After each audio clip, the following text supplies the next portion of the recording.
Chapter 20. Immanent Spirit. Statement. Spirit is immanent in all of its creation, and in every part thereof, and in essence, nature, substance, and principle is identical therewith. Students of truth are often so carried away with the almost absolute distinction between spirit and its finite creation that they lose sight of the essential fact of the oneness and the onlyness of spirit, and of the fact that creation is an expression of spirit in outward activity. Creation is not pure illusion, though many have so taught in absence of the view of the other side of truth. It is the most real thing that can be, with the exception of spirit in itself. Creation is really spirit in manifestation, not a separate thing. Just as all creation is in spirit, so is spirit immanent in all creation. By immanent is meant remaining within, inherent, internal. Therefore, creation cannot be mere illusion or delusion, though its forms are but phantasmal appearances,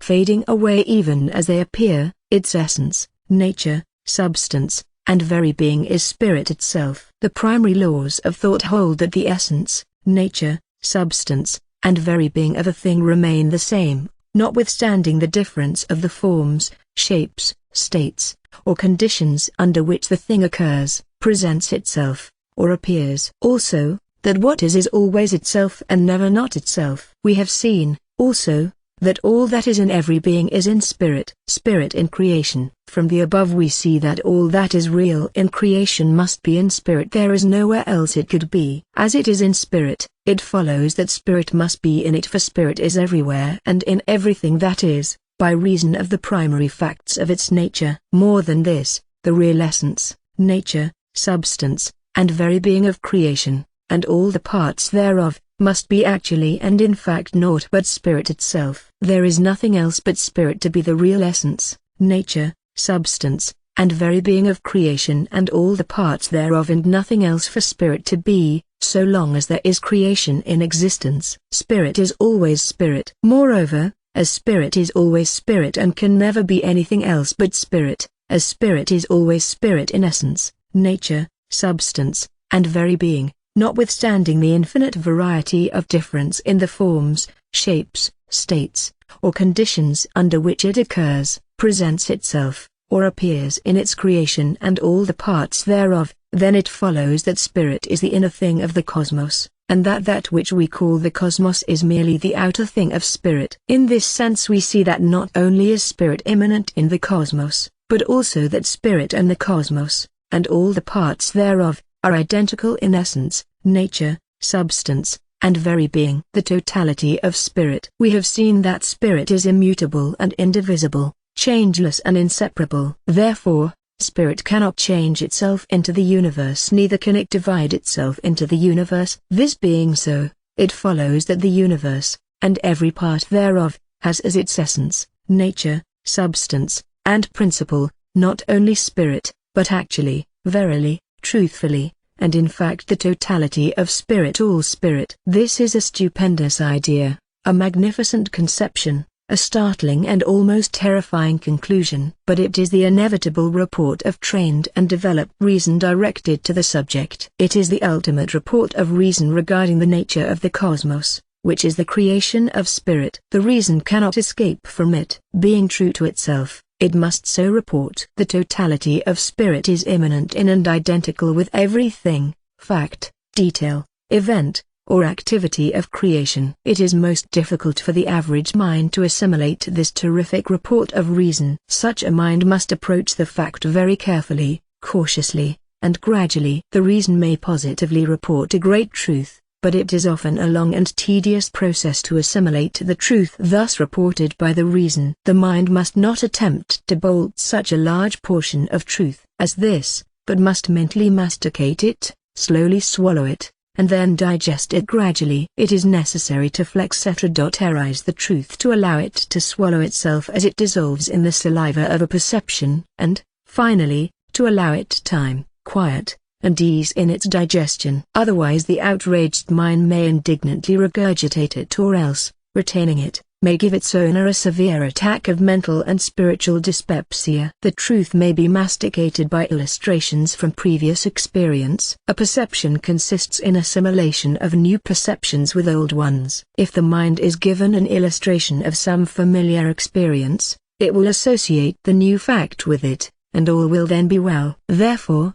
let us consider a few familiar experiences as an illustration of this truth. Illustration. Everyone has a mind. Everyone creates ideas, images, and thoughts in that mind. Mental images, thought forms, mental creations are always appearing in the mind. The mind is never inactive, on all of its planes, at any time, even in sleep. It is always creating, working, manufacturing, and everything in it is constantly changing, while the mind itself persists. And everything that is created in the mind is always associated with other creations that precede or follow it. The law of continuity and association is ever evident and active in mental processes. The law of change is equally evident in fact, every law that we have seen to be manifest in the cosmos may be seen in operation in the processes of the mind. We have seen that mind creates thought forms, images, etc. How does it take some of its own material, make up thought, and then set it adrift for itself? Apparently not. It is unthinkable that mind can take material from itself,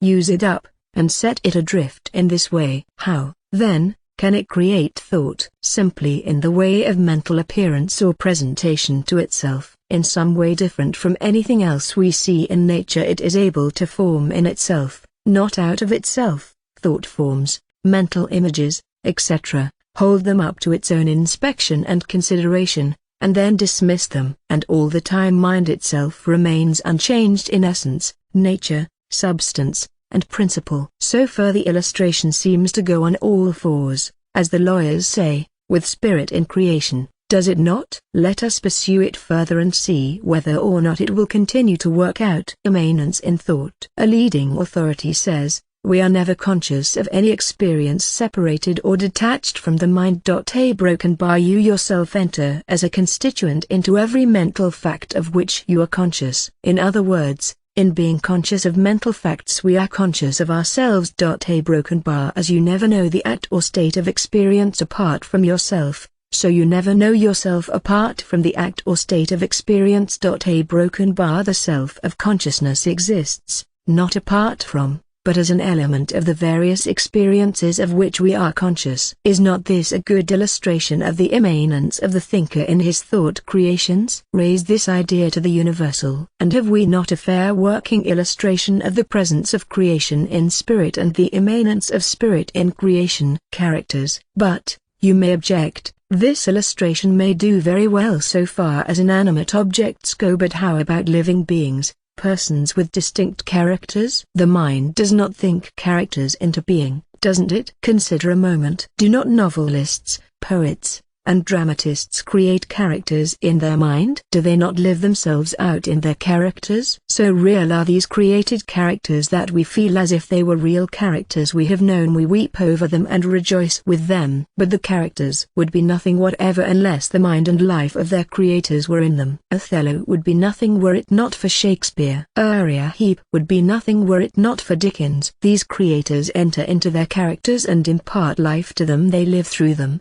fool through them, act through them, speak through them. Note this, just as these characters exist in the mind creating them, so does the mind creating them exist in and through the characters. The character is in the creator is in the character. Is Othello himself or his creator?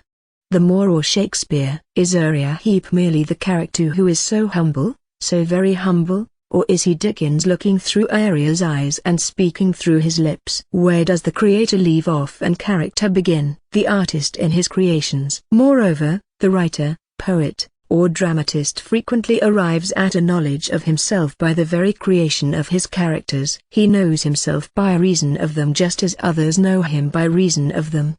The creative artist unfolds his own nature by reason of the unfoldment of his characters. What has been said here regarding the creation of characters in fiction, poetry, or the drama is also true, perhaps still more true in the case of the painter or sculptor who materializes his mental creations. He not only lives through them, but he also gives to them objective form. When we view the Venus of Milo, We see the soul of the sculptor long since passed from mortal view. It lives in and through its creation. When we gaze at the inscrutable smile on the lips of the Mona Lisa, we are in touch with the soul of Leonardo da Vinci, the artist who lived several hundred years ago. These men not only created these characters, and lived through them, but gave to them objective shape and form and continued to live through their own material bodies. Yes, characters may be mentally created as well as mere forms, images, and abstract ideas. But, you say, these are but figurative examples. These creations are not real. They do not actually live and move and have their being in material form. True, but give to the artist infinity of being,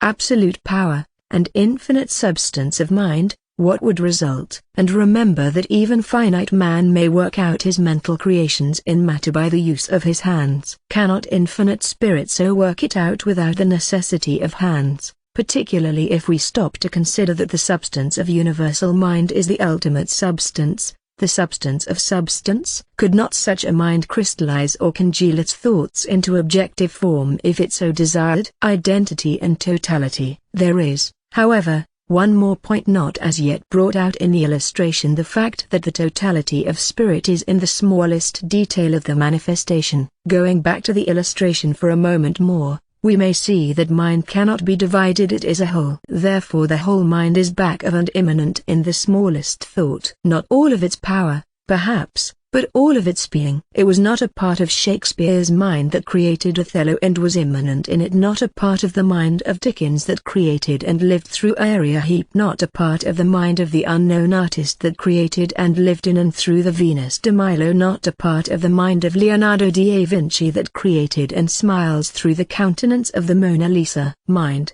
being immaterial, does not occupy space. It cannot be divided into parts. It is a unity indivisible. Wherever unity is at all, there must all of it be. It must always be regarded as a whole. Here, too, we find the illustration sustains us. But apart from the aptness and fitness of any finite illustration, the reason reports that all creation must be in spirit, that spirit must be in all creation, that the totality of spirit is back of, behind, and in every detail of creation, for all that is in spirit. Spirit cannot be other than itself and is always itself. Spirit remains the same in its essence, nature, substance, and very being, notwithstanding the differences apparent in the forms, shapes, states, and conditions of its creation, the phenomenal aspects in which it occurs, appears, and presents itself. And, finally, spirit being immutable and indivisible cannot change itself into anything, not divide itself into anything. It thus follows that whatever is dwells and abides in the totality of spirit, and the totality of spirit is immanent in it and, at the last, is identical with it. Here, then, have we arrived at the end of this stage of the journey. Here we have attained the end of our inquiry. We have found ultimate reality for which we sought. We have found it at the very center of our own being. Later we may learn how to manifest it in our own lives, but first we must pause to fully assimilate the knowledge we have gained.